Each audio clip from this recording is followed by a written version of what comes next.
அலைக்கும். தங்க காசில் என்ன உள்ளது? முன்னொரு காலத்தில் ஒரு மனிதருக்கு 4 மக்கள், அதாவது 4 ஆண் பிள்ளைகள் இருந்தனர்.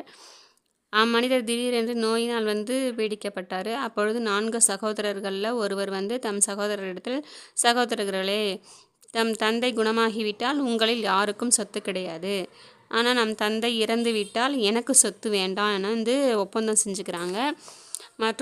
மற்றவர்கள் சகோதரர்கள்லாம் அதாவது ஏற்றுக்கிட்டாங்க.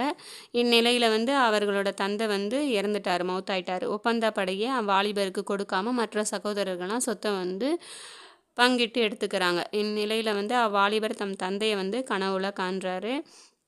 அதில் தந்தை மகனே, இந்த இடத்துல போ, அங்கே 100 தங்க காசு இருக்குது, எடுத்துக்கோ அப்படின்னு சொல்கிறாரு.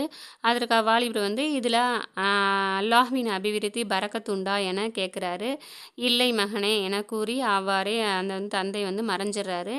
மறுநாளும் தம் கண்ட கனவை மனைவிட்ட சொல்கிறாரு. உடனே சென்று எடுத்துகிட்டு வாங்க, நம் தேவைகளெல்லாம் நம்ம நிறைவேற்றிக்கலாம் அப்படின்னு அவள் சொல்கிறா. அபிவிருத்தி இல்லை, காசு நமக்கு தேவையில்லை அப்படின்னு சொல்லி அந்த வாலிபர் சொல்கிறாரு.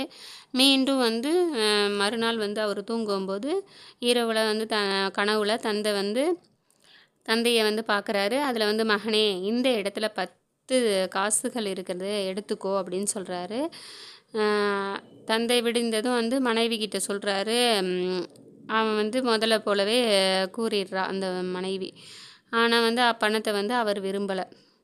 மறுபடியும் மறுநாளும் 3வது நாளும் அவர் தூங்கிட்டு இருக்கும்போது, மகனே, இந்த இடத்துல ஒரே ஒரு தங்க காசு இருக்குது, எடுத்துக்கோ அப்படின்னு சொல்கிறாரு.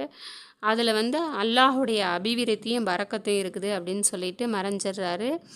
மறுநாள் அந்த இடத்துலேருந்து அந்த பணத்தை எடுத்துக்கிட்டு போகிற வழியில் இன்ஷா அல்லாஹ்